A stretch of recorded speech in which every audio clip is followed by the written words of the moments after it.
Alright, welcome everybody to another video. Here we're going to be at TeamSport Reading. We were kindly invited by the TeamSport crew to try this track when it was new in terms of refurbished, changed around, all that wonderful stuff. TeamSport used to be a 3-floor track. It is still 3-floor, but they've split it into different activities.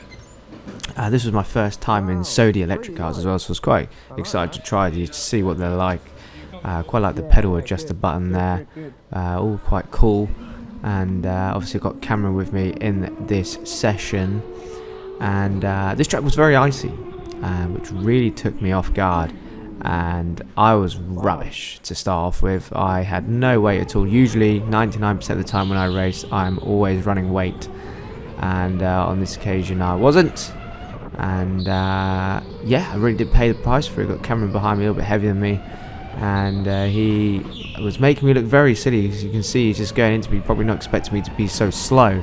And I brake for this corner here. I've braked super early and still run so wide. It's very, very difficult to stay in control. And again here, this next corner, I'm just okay. Now I can just follow him, and the rear just steps out on me like no tomorrow. And yeah, I felt a little bit. I felt like I was doing karting for the first time in this. I didn't feel very capable whatsoever. So yeah, really just trying to get to grips with it, see what I can do, see if I'm going to get used to these, used to driving on this icy track. I usually quite like slippery conditions, but usually I run weight when it is a bit slippery. The top floor actually managed to be okay in the end. It was more just the bottom floor which was a pain. As you can see here, it's hard on the brakes and just so much sliding going on. Good fun though, really good talk with these karts. But as you can see, Cameron has very much gone into the distance, left me for dead, and yeah, I don't even want to know what the difference was in lap time at this moment. And look at this, I mean, I just look like one of those average TeamSport customers right now. But moving on a little bit more, I was definitely getting a little bit more used to it, trying to hit those apexes. Still not driving great, it's still understeering wide. But the karts did feel nice to drive. I would have liked to have tried them on a more grippier surface. And I think this was actually my best lap in this first session here, and eventually I managed to match the pace of Cameron. And as you can see, we're getting a little bit closer to the walls, looking a little bit more capable. Because we were so close, TeamSport decided to set up a 1v1 straight after this. So this was effectively a qualifying session for whoever started on pole going into the race. And yeah, as you can see, I am definitely driving that a little bit better and crossing the line here. Only 400ths quicker, so very, very close. And we did eventually do a mini 1v1 here. Didn't really know what I was looking at in terms of the starting procedure, but yeah, so good little test here, good little 1v1. And this track's pretty narrow, and it definitely swings massively in my favour. As long as I can stay in control, not run wide, then yeah, I mean, it'll be very difficult for Cameron to get past, but will he get a chance to get by? Who knows? Let's have a look. Some of you may have seen this footage elsewhere on YouTube on the shorts that Cameron Das did, but this was my perspective. Obviously only a 4-lap race. You can see he's already getting a little run around the outside, but I managed to keep the inside. A lot grippier on the inside, even though it's not that grippy. And I did see many of the comments on YouTube regarding this little 1v1 here. And people saying I was brake checking and I was rubbish. And look, I never claimed to be good at this specific thing on this specific track right now with these slippery conditions. But brake checking, really? I mean, I just don't want to miss my braking spot, because if I fly wide, I'm going to look very stupid indeed. But that's the thing when it's really slippery. You don't really know where the brake spot is, so I just progressively brake. As you can see, I went quite slow into that corner there. Cameron probably didn't anticipate that, but yeah, currently got all the doing all the defending right now on lap 2 of this 1v1, and yeah, as you can see, doing well, crossing the line halfway through the race. and definitely driving all right, getting all the defensive lines. I mean, it's an impossible task if you're the driver behind. If the driver in front of you is defending properly, and I think you'd find that to be the case at a lot of indoor tracks. There's very few indoor tracks in the UK where that's not the case. I think you'll find when you go to Europe and other places, they generally have better tracks for overtaking. Not all of them, but some of them. And look at that, nearly spinning there. I nearly completely balls that up, and I could have been facing the barrier, looking very silly indeed. But yeah, these last 2 laps weren't great for me, I can't lie, in terms of looking like I was knowing what I was doing. I mean, you saw me nearly get stuck in a wall, and I think I nearly do it again. I think going into this corner here, I think heavy sliding there. I mean, I just looked like a right amateur.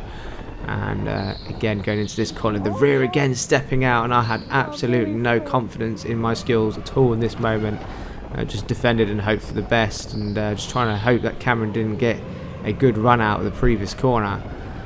But I had it pretty much solidified, and I win this very casual 1v1. But I'm sure if it was the other way around and Cameron started in front, then yeah, it definitely would have been him on the top step there. But that was good. But then we went on and tried the combat karts, and well, all I can say is this is complete RNG. I mean, you truthfully do not have to be good at karting to win this, and it doesn't matter how much of a lead you have, as you'll see from this. It does not matter, like, you will still like get caught up. But it's really cool system how it works. And as you can see, green light, away we go. Had a few other visitors in this one here. I think Cameron started 5th. But yeah, there's quite a lot of contact in these things and going over the ground to pick up items. I mean, it was a very cool setup, being loaded to anything there. But yeah, I think when you're in the lead, it actually like automatically slows you down. I think like the further back you are, the faster you are, something like that. As you can see, I'm getting destroyed here. Nearly getting T-boned, but I did manage to get quite a big lead. I was thinking, all right, we're doing all right here. And exact same sort of karts as the ones that we were racing on the other track. Well, obviously these ones are special sticker kits for this combat kart thing. And I gave up the lead here. Obviously, you have to pick up some items, you really have to run quite wide. And I did that there, and only got a bomb, so I couldn't really attack ahead. But we've got a rocket here, attacked it ahead. It said target hit, but it didn't seem to slow him down until after he came out of this corner. So to retake the lead, I think there's 6 of us out here, so I was feeling pretty confident. I was a little bit worried. Nearly got wiped out, T-boned at the first corner, but we do keep the lead. And eventually you can see everyone just catching up, and it's actually quite a scary sight when you're sitting there in the lead. You're going really slowly, seeing everyone charge up towards you. But doing everything we can to try and keep this lead, but it doesn't always work like that, unfortunately. As you can see, I was just trying to white line it everywhere, but Cameron does eventually get through, too late for me to defend, and through he goes. And I can't remember how long this was actually. I think it was like 10 odd minutes, something like that. It wasn't actually that short. It did feel like it went on for a while. And did the missile thing again, hit Cameron, so went round the outside and retook the lead. And I think I led the majority of this, so I was going to be actually quite gutted, considering that it is just combat cars. I would have been pretty gutted if I didn't win this. And unfortunately, towards the end here, I just kept getting hit, and eventually Cameron got a big lead with a very little time remaining, and I saw this and I was like, but I did manage to catch up a little bit, obviously thanks to some back markers in this, which is strange, to get back markers. I think people did get stuck in a wall, which isn't difficult to do at 10 miles an hour. But there we go, and I was thinking, oh, maybe I've got one more lap, maybe I haven't, but unfortunately Cameron wins this one. So it was 1-1 in terms of activities, but yeah, I hope you guys enjoyed TeamSport Reading. They've got all sorts of good stuff going on, so I can see the appeal for combat karts, especially for people that But otherwise, I had fun. Thank you, TeamSport, for having me. Thank you very much for watching. I'll see you in the next one.